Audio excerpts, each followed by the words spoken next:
우리는 이제 지난 주서부터 서론 겸 예수님의 10가지 명령에 대해서 이제 본격적으로 오늘부터 회개라는 주제로 시작을 하게 됩니다.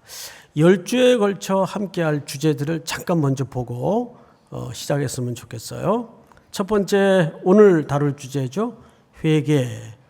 둘째는 세례. 세 번째는 말씀 안에 거하기.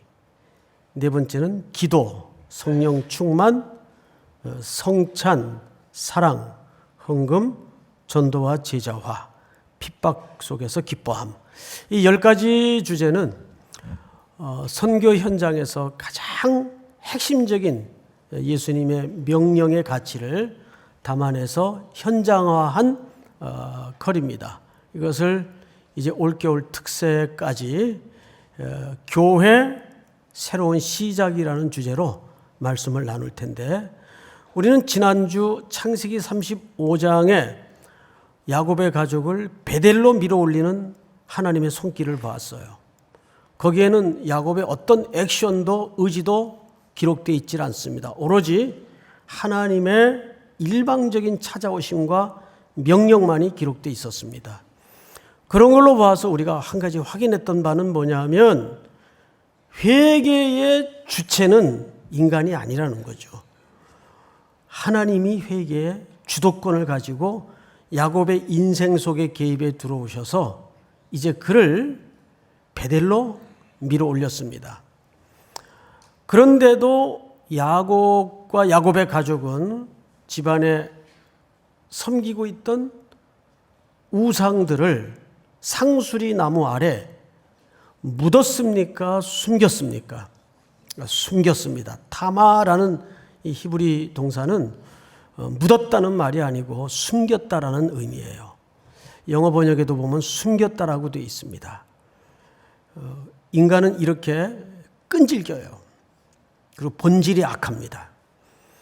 그러나 하나님께서 포기하지 않는 사랑과 끊임없는 설득, 그리고 사랑의 추적자가 되셔서 야곱의 인생의 모든 마지막까지 놓지 못했던 것들을 버리게 만들므로써, 거두어가게 함으로써 그는 결국에는 이스라엘로 만들어집니다.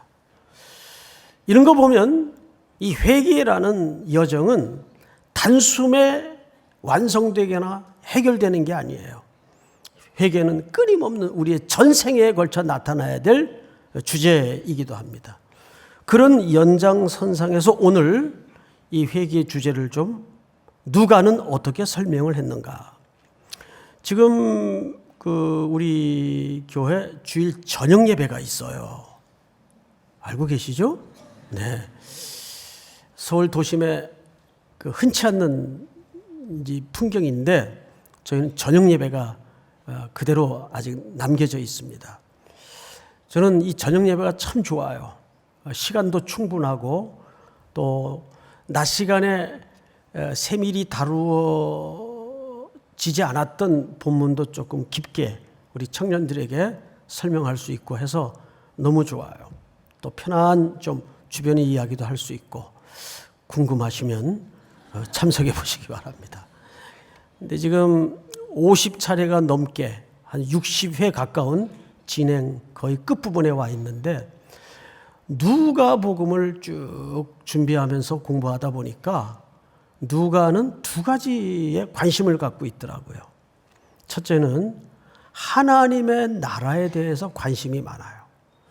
그래서 그의 모든 소재마다 항상 하나님의 나라가 나타납니다. 언급되어집니다. 그리고 그 나라의 핵심을 뭘로 보냐 하면 약자들, 사회적 죄인들, 배제된 인물들, 이런 사람들에게 사회는 사회적 통념을 가지고 죄인이라고 구분해 놨지만, 놀랍게도 예수님이 어디에도 그들을 향해서 죄인이라고 정의한 데가 없어요. 예수님은 끊임없이 그들을 이렇게 표현했죠. 잃어버린 자들. 이것이 예수님의 관점이었고, 그 예수님이 잃어버린 자라고 생각했던 그 부류들, 여자, 가난한 자, 장애인, 어린아이. 당시에 어린아이들은 사람 취급이 안 됐었어요. 숫자에도 넣어지질 않았죠. 그들을 사회적인 통념으로는 기득권 등 층들이 죄인이라고 규명을 했죠. 여기에 누가는 일관된 관심을 갖고 있어요. 그래서 오늘 이 누가복음 속에 처음으로 등장하는 인물이 여기 세례 요한입니다. 이제 그 본문을 좀 먼저 시작하면서 보도록 하죠. 3장 1절을 볼까요? 디베리오 황제가, 로마 황제를 얘기합니다. 통치한 지 15년, 꽤 오래됐네요. 그리고 본디오 빌라도, 현재 유대 총독으로 재직 중이었던 때입니다. 그리고 유대 안에는 분봉왕들이 있었는데 헤롯이 갈릴리 지역을 맡았고 분봉왕으로, 그 동생 빌립이 이두레와 드라고닛 지방의 분봉왕으로, 루사니아가 아벨렌의 분봉왕으로 이렇게 있었습니다. 여기까지는 정치인들이 열거됐죠. 그리고 이제 종교계의 수장들이 소개되는데 2절을 보니까 안나스와 가야바 대제사장이 있을 때에 이렇게 돼 있어요. 자, 여러분 잠깐 앞을 보십시다. 지금 열거된 이 인물들의 그 이름이나 그 이름에 걸쳐진 직함들을 보면 대충 공통분모 하나가 걸립니다. 어떤 공통분모가 있죠? 당시 세상의 헤게모니를 붙들고 있는 사람들이에요. 그 주도권이라 그러죠. 세상을 쥐락펴락하는 인물들입니다. 이들은 1% 이상이에요. 실질적으로 세상을 주도하는 인물들입니다. 하나님의 나라가 효과적으로 드러나고 펼쳐지려면 적어도 이런 궁궐이나 이 대단한 사람들의 집단 공동체에 임하는 것이 훨씬 효과적이 아닐까요? 그런데 2절 중반에 보니까 성경은 이렇게 소개합니다.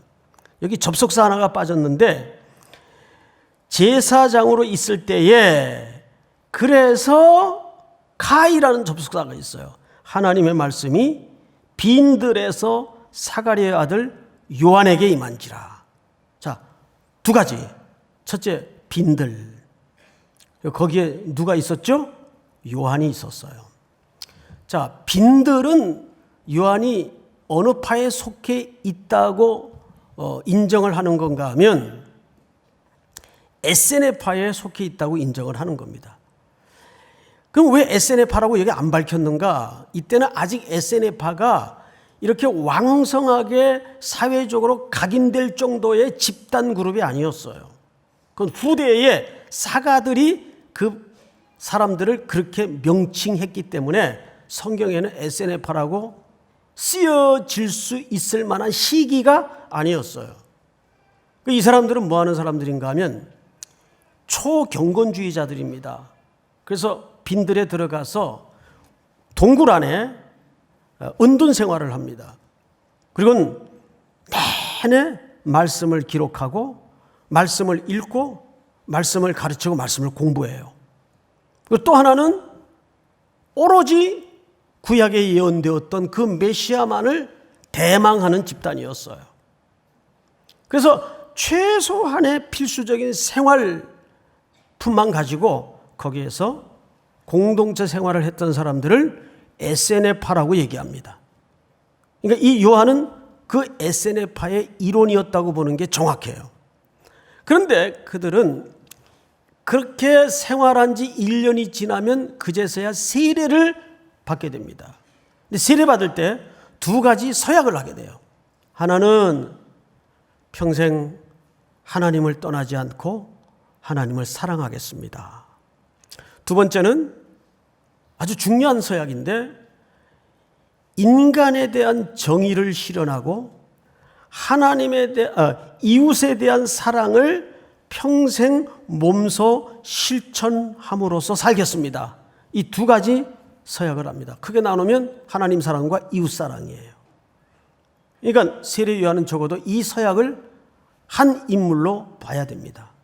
이제 그가 드디어 예수님이 오실 길을 준비하기 위해서 역사의 전면에 등장을 할 때 첫 번째 메시지가 뭔가를 잘 들어보세요.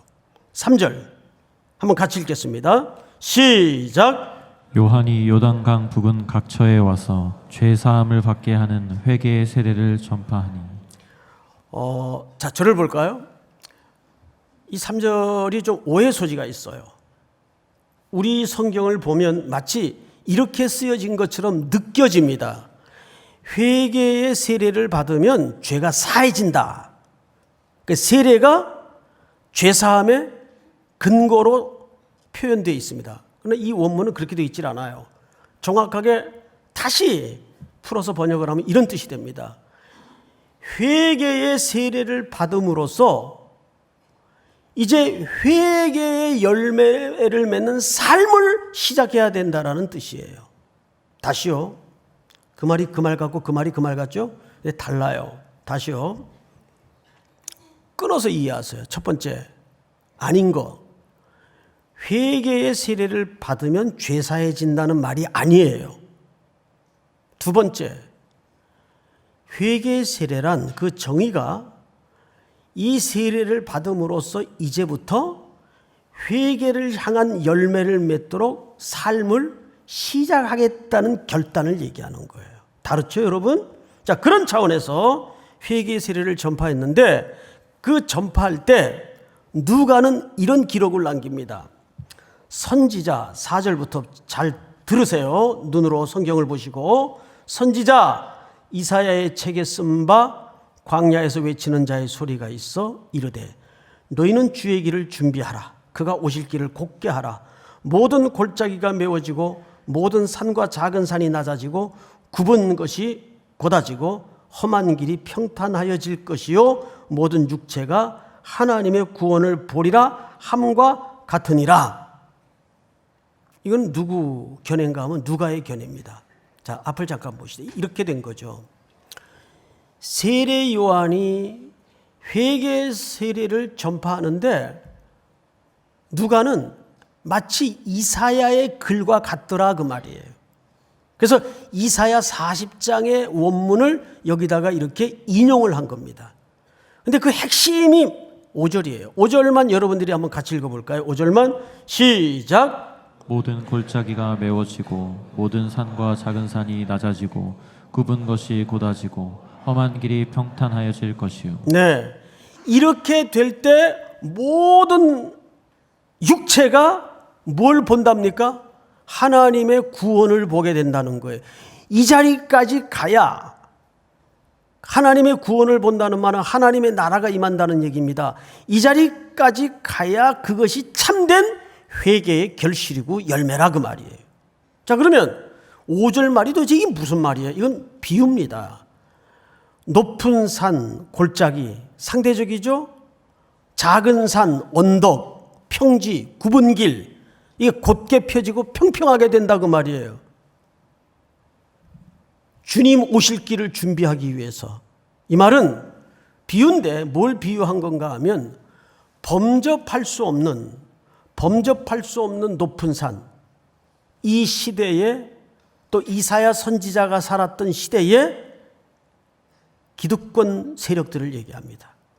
그들은 하나님께서 낮출 것이고 꼴짜기처럼 비천하고 가난하고 억압되어 있던 자들은 높일 것이고 그 뜻이에요. 이 글을 이사야가 왜 썼는가 하면 바벨론 포로에 붙들려 있던 유대 백성들을 하나님께서 황폐화된 이 이스라엘 예루살렘에다 다시 회복시킬 것을 약속할 때 쓴 말이에요. 그들은 지금 어떤 일상을 살고 있죠? 매일 등짝에 채찍이 날아들고 무시무시한 고역과 노동에 뜨거운 태양빛 아래서 시달려야 돼요. 그리고 희망 없는 하루하루를 살아가고 있는 때 하나님께서 희망의 약속과 메시지를 담아서 이 말을 선포하고 있는 겁니다. 이것은 그대로 오늘 누구에게 적용되냐 하면 희망 없이 살아가고 있는 유대 백성들에게 적용되는 겁니다. 이방 땅에 빛 없이 죽음의 그늘 아래 앉아있던 자들에게 적용되는 겁니다. 구원의 빛이 이르렀다. 너희들을 회복할 것이다. 잃어버린 하나님의 형상을 온전케 할 것이다. 이 말씀을 통해서 얘기하는 거예요. 그러면서 7절을 잘 보세요.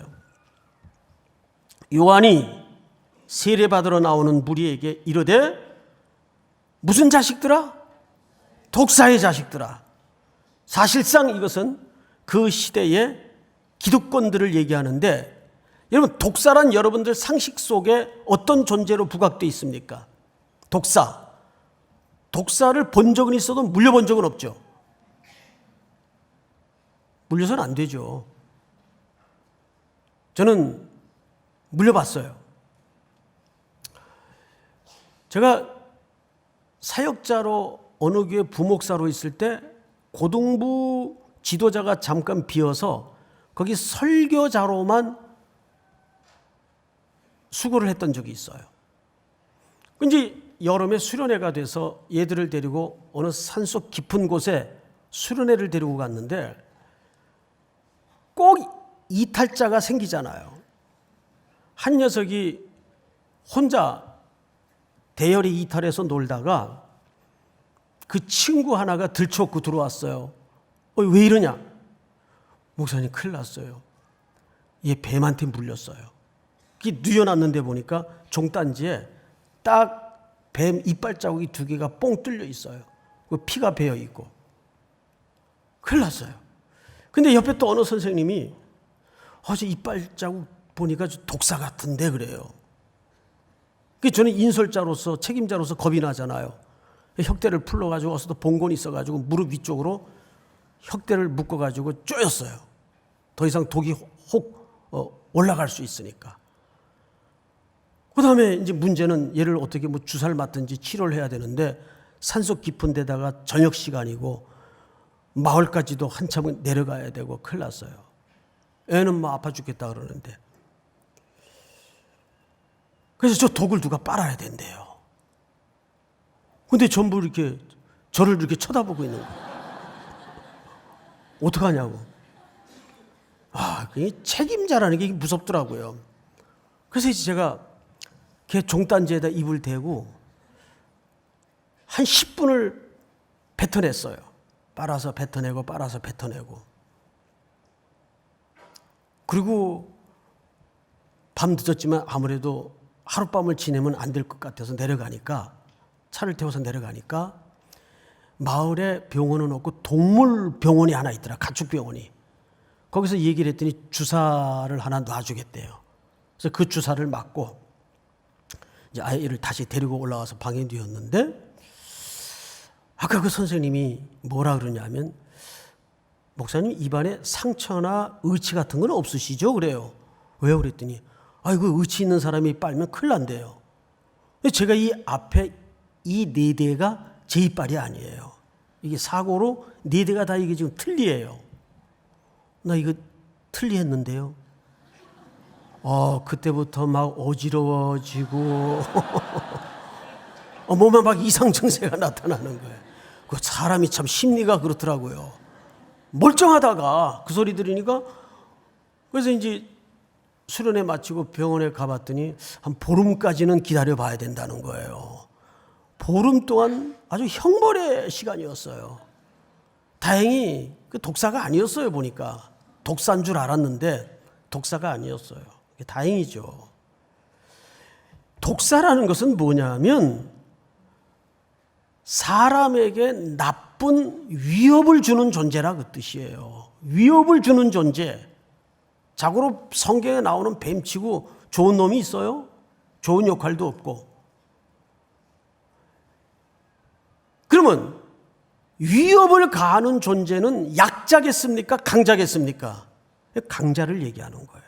즉 좁혀서 말하면 사회적 기득권층들, 바리새인들, 서기관들, 정치인들을 얘기하는 거예요. 왜 그러면 예수님은 그들을 향해서 이렇게 험한, 예수님이 아니죠, 세례 요한은 이렇게 험한 표현을 퍼부었을까? 여러분 성경을 넘겨서 12절을 보세요. 12절. 세리들도 세례를 받고자 하여 와서 이르되 선생님 우리는 무엇을 하리까 하매 13절 다 같이 시작. 이르되 부과된 것 외에는 거두지 말라 하고. 자, 저를 보세요. 놀랍게도 세례 요한의 회개의 세례 선포의 메시지를 듣고 어떤 집단이 나왔는가 하면 세리 집단이 나온 거예요. 그럼 적어도 그 시대의 세리들은 어떤 존재입니까? 유대인들에게 경원의 대상이에요. 끔찍한 존재예요. 이 세리들의 사회적 위치를 알기 위해서 여러분들이 로마 조세 제도를 좀 이해해야 됩니다. 로마에게는 세 가지가 늘 절실했어요. 남자, 늘 제국 팽창주의를 펼쳐서 전쟁을 감내해야 되니까 남자들이 늘 필요했어요. 그래서 나라만 잡아먹으면 남자들을 무자비하게 착출을 합니다. 남자가 필요했어요, 항상. 두 번째는 돈이에요. 그 군대를 움직이려면 다 돈이죠. 그러다 보니까 세금을 거두는 방법 외에는 없는데 이걸 어떻게 세금을 거뒀는가 하면 일단 예를 들어서 유대를 먹어버리면 유대 부자들을 소집합니다. 이제 20위 안에 들어가는 재벌 그룹들을 소집하는 거예요. 쉽게 얘기하면. 과거 어느 정권이 했던 것처럼. 그래서 미리 어마어마한 거액의 기부금을 받습니다. 그리고 미리 땡기는 거예요. 그리고 그들에게 무엇을 부여하냐면 조세권을 부여합니다. 그래서 그들이 세금을 거둘 수 있는 권리를 로마 정부로부터 받아요. 그럼 그들은 누구를 고용하겠죠? 세리들을 고용하는 겁니다. 해서 일정한 담보된 액수 외에 엑스트라 액수를 거두면 그건 자기 몫이 되는 거예요. 이거를 원활하게 하기 위해서 이들은 군대를 모병했습니다. 유대인들 중에서. 그 다음에 나오는 군인들이 바로 그 군대예요. 로마인들이 아닙니다. 여러분 몇 절을 보시냐 하면 14절을 보세요. 군인들도 물어 이르되 우리는 무엇을 하리까 하며 이르되 사람에게서 강탈하지 말며 거짓으로 고발하지 말고 받는 금료를 족한 줄로 알라 하니라. 이 세례 요한의 지적 한마디 한마디 속에 그 당시 사회상이 얼마나 소외된 자 약자들에게 겁박을 주고 짓누르고 억압했는지 여실하게 폭로가 되는 거예요. 자, 그러면 잘 생각하십시오. 놀랍게도 세례 요한의 회개의 성격은 지금까지 한국 교회가 이해하고 말해왔던 회개의 본질과는 좀 다릅니다. 한국 교회는 지금까지 개인적인 윤리에 집중을 했어요. 너나 잘하세요. 나만 잘하면 되는 걸로 이해를 했어요. 나라가 두 쪽이 나든 어떻게 결단이 나든 별로 관여하지 않았어요. 그런데 지금 세례 요한은 회개의 범주를 어디로 확대하고 있는가 하면 개인의 윤리나 도덕성을 넘어서서 사회적 통념, 사회적 헤게모니, 주도권, 그리고 사회의 제도적 악, 세상의 구조적 악에 대해서 강렬하게 회개할 것을 선포하는 메시지입니다. 우리는 개인적인 범주에만 회개를 강조하고 가르치고 말해왔으니까 전혀 어느 공동체에서도 하나님의 나라가 나타나질 않는 거예요. 하나님의 나라를 잃어버리고 사는 겁니다. 여러분 이번 추석 명절을 부모 형제들과 오랜만에 만나서 대화하면서 포털 뉴스에 보니까 가장 많이 언급되었던 이 시대의 아젠다가 뭔지 아세요? 뭐예요? 부동산 문제예요. 언제 집 사면 된대? 신도시가 어디래? 얼마나 오른데? 올랐어? 내렸어? 난 이 아파트만큼 맹랑한 게 없다고 봐요. 남이 지붕 위에 벽밖에 없는 게 10매덕씩 미쳤어. 그 어느 걸그룹이 부른 노래가 생각이 나더라고요. 미쳤어 뭐 그런 노래가 있어요. 응? 이 정신 차려야 돼요. 부동산 투기 어느 정권도 별 묘안을 냈지만 잡지 못해요. 잡힐 것 같아요? 안 잡힙니다. 왜냐하면 이 부동산 문제는 단순히 투기 문제를 넘어서서 그 밑에 인간의 탐욕이 깔려있기 때문에 절대 이거 못 잡아요. 한 가지 방법이 있어요. 예수 믿는 사람부터 멈춰야 돼요. 거기에 흐름을 타서는 안 되고 편승해서도 안 되고 동조해서도 안 돼요. 그런데 아무 저항 없이 의식 없이 이 악한 현대성에, 오스기니스가 말한 저항이라는 책에 보면 이 시대의 우상은 현대성이라는 말을 해요. 참 무서운 말이에요. 이것이 그 정도 되면 이게 악인지 이게 선인지 구분을 못하게 된다 그 말이에요. 왜 다 그런데 뭐 너만 잘났냐? 지금 은행에 저축해가지고 어떻게 미래를 준비해? 1% 금리 시대인데 저 목사가 저거 세상 물정도 모르는 소리 한다고 그럴 수 있겠죠?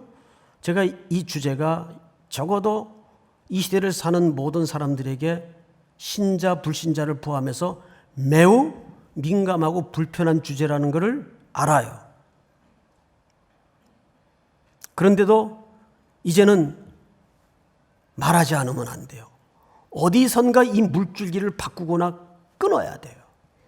지금 거대한 이 세상의 대세 앞에 여러분 대세를 택하는 게 맞아요? 대의를 택하는 게 맞아요? 불로소득은 죄악입니다. 이럴 수 있죠. 나 그거 투기할 목적으로 사는 집이 아니고 그냥 노후 대책하려고 사놨는데 은행에 뭐 돈 저축해봐야 1% 이자 물가 상승률에 비하면 점점 마이너스인데 미쳤냐 거기다가 저축을 하게? 그래서 집 사놓은 게 올랐는데 그것도 죄냐? 글쎄 어떻게 생각하세요? 잠언 29장을 한번 띄워주세요. 그 말이 일리가 있고 맞을 수 있어요. 의인은 하나님의 사람을 얘기하겠죠? 가난한 자의 사정을 알아주나 악인은 알아줄 지식이 없느니라. 무슨 얘기냐 하면 자 집값 널뛰어서 매도 오른 건 좋아. 그런데 정말 하나님의 백성이라면 아직도 월세 못 벗어나고 애들은 커가는데 전세 전전해야 되는 사람들 이제 영원히 그러니까 집이라는 건 우리 삶의 본질 아닙니까? 본거지 아닙니까? 영원히 내 집 갖는 꿈은 멀어져만 가는 거예요. 그들은 좌절하겠죠. 그리고 그 건넬 수 없는 가난은 대물림되어서 또 사회의 하나의 거대한 구조로 남아요. 이게 악순환이 되는 거죠. 악순환. 의인은 가난한 자의 사정을 알아주나 악인은 알아줄 지식이 없느니라. 아예 부동산 투기는 남는 모든 이익은 한 80-90% 세금을 먹여서 가난한 자들에게 나누는 사회적 장치를 해야 됩니다. 그래야 이 투기 안 해요. 이게 끊어져요. 그건 공산주의자들 같은 발상이라고요? 자, 불안당이라는 말을 해요. 이거 우리 아버지 시대에 가장 아주 혐오의 대상들에게 하는 얘기였어요. 저 불안당 같은 놈들. 그래요. 안 입을 자에 땀 한 자에 무리당자입니다. 땀 흘리지 않고 벌어먹고 사는 사람들. 불안당이라고 그랬어요.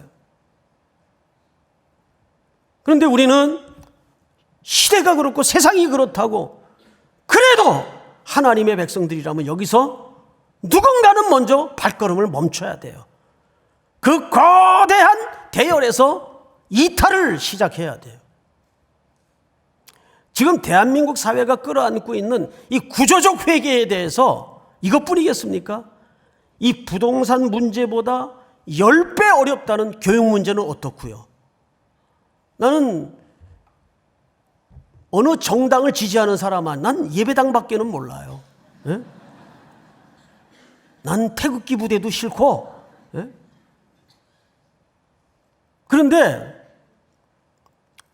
정권이 바뀔 때마다 교육 문제가. 오죽하면 교육부 장관이 부총리예요, 우리나라는. 근데 아니 어느 사람은 장관의 후보고 장관인 사람인데 자녀의 스펙을 위해서 학군 살지도 않으면서 위장 전입을 해요. 그 누군 봐줘요. 사과 미리 자진 납세하면 봐줘요. 너 누구는 안 돼. 이런 왔다 갔다 하는 잣대가 어디 있어. 그럼 국민이, 백성이 그 정권을 어떻게 신뢰하겠어요? 아닌 건 아니라 그래야죠. 지금 세계 어디를 다녀봐도 우리 10대 아이들의 행복 지수가 가장 스리랑카보다 낮아요. 괜히 스리랑카 의문의 일패를 그냥 당했는데, 에? 스리랑카보다 낮아요. 애들이 불쌍하고 비참해요. 한창 땀 흘리고 운동장에서 마음껏 꿈을 얘기하고 뛰어놔야 될 나이. 12시, 1시까지 학원을 3개, 4개 뺑뺑이를 돌고 초등학생들이 입에서 나오는 얘기가 자기 꿈은 임대업자라 그래, 임대업자. 예? 그거 누가 가르쳤겠어요? 예? 그러니까 조물주 위에 건물주가 위라 그러잖아요. 이게 지금 사회에 거대한 담론이 돼 있잖아요. 이거 누가 끊어야 되겠어요? 누가 끊어야 되겠어요? 적어도 하나님의 백성들이면. 이러한 심리가 왜 일어나는지 아십니까? 두 가지 이유 때문에 그래요. 불안한 심리, 불안한 심리. 예? 나만 그 대열에서 떨어져 있으면 뭔가 늘 손해볼 것 같고 망할 것 같고 안 될 것 같으니까. 그 불안한 심리가 사실은 그 밑바닥에 진짜 심리가 뭔지 아세요? 불신이에요. 염려하지 말라. 하늘의 아버지께서 공중에 나는 새도 들에 핀 백합화도 먹이시고 기르시고 입히시는데 하물며 너일까 보냐. 이 예수님이 우리에게 말씀하신 약속 아니에요. 하물며 너일까 보냐. 현실을 보면 답답하죠. 노후는 길어지는데 이제 100세까지 어쨌든 살기 싫어도 살아야 되는데 의료가 좋아지고, 그러니까 길어질수록 불안한 노후가 되는 거죠. 지금 20, 30대 때부터 벌써 그 노후를 준비한다는 분들이 있어요. 그 노후 준비 자체를 저는 죄악시 여기지 않습니다. 준비해야죠. 그런데 목적도 선해야 되지만 수단도 건강해야 돼요. 오늘 이 말씀은 참 오늘 한 주에 끝내기엔 너무 큰 얘기예요. 그러나 조금이라도 우리가 찔림을 당하고 문제의식을 가지고 돌아가는 것만으로도 오늘 소득이라고 저는 봐요. 이 거대한 물줄기와 흐름을 여기서 끊어야 돼요. 부동산 문제와 이 교육의 문제는 결국 그 밑바닥에 인간의 죄, 탐욕이 근거입니다. 오늘 이 말씀이 또 한 주를 살아내는데 여러분 삶의 현장에서 고민이 되어지고 실천이 되어지고 순종의 자리로까지 결단되어질 수 있는 은혜가 있기를 주의 이름으로 축복합니다. 다 일어나십시다. 이 땅의 황무함을 보소서.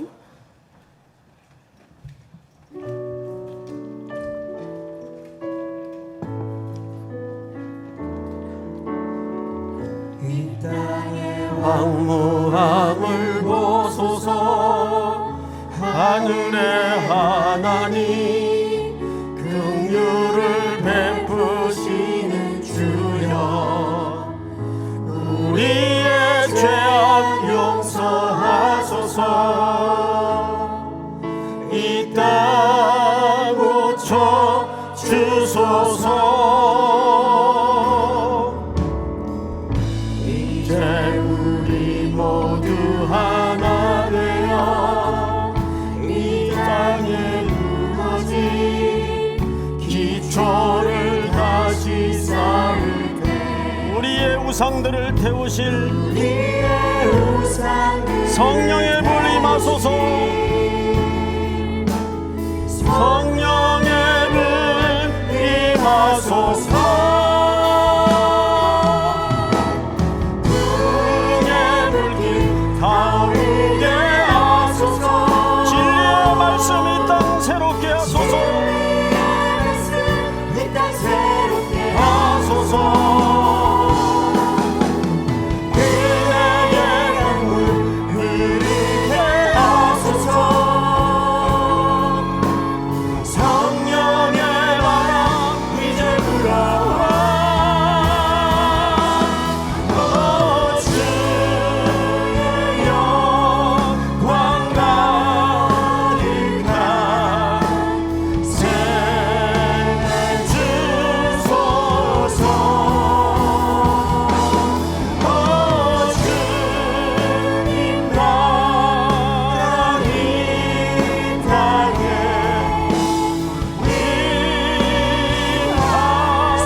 한번 기도합시다. 우리의 삶의 주변을 또 이 세상을 바라보면 구조적으로 사회적으로 회개할 영역이 너무나 많은데 여전히 교회는 개인의 구원에만 머물러 있고 개인의 회개에만 머물러 있는 무서운 침묵 속에 갇혀져 있는 모습을 봅니다. 그러나 성경은 그렇게 말하지 않습니다.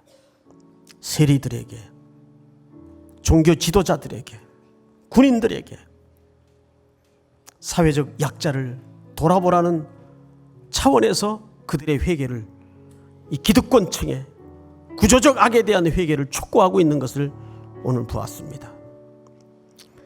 이 가운데는 그런 민초에 해당하는 분들도 계실 거고 이미 제도를 바꾸고 사회를 리더해 나가는 기득권들도 계실 겁니다. 우리는 하나님의 나라 안에서 다 그리스도의 한 자녀로 이 하나님의 나라를 어떻게 임하게 할 것인가에 대한 새로운 고민을 떠안고 저문을 나서야 됩니다. 회개하라. 그것은 회개의 삶을 향한 삶을 시작하라는 뜻입니다. 오늘 이 말씀이 또 한 주를 살아내는 우리 모두에게 고민이 되게 하시고 결단의 근거가 될 수 있도록 인도해 주시옵소서. 우리 한번 주여 부른 다음에 소리내어 통성으로 기도합니다. 주여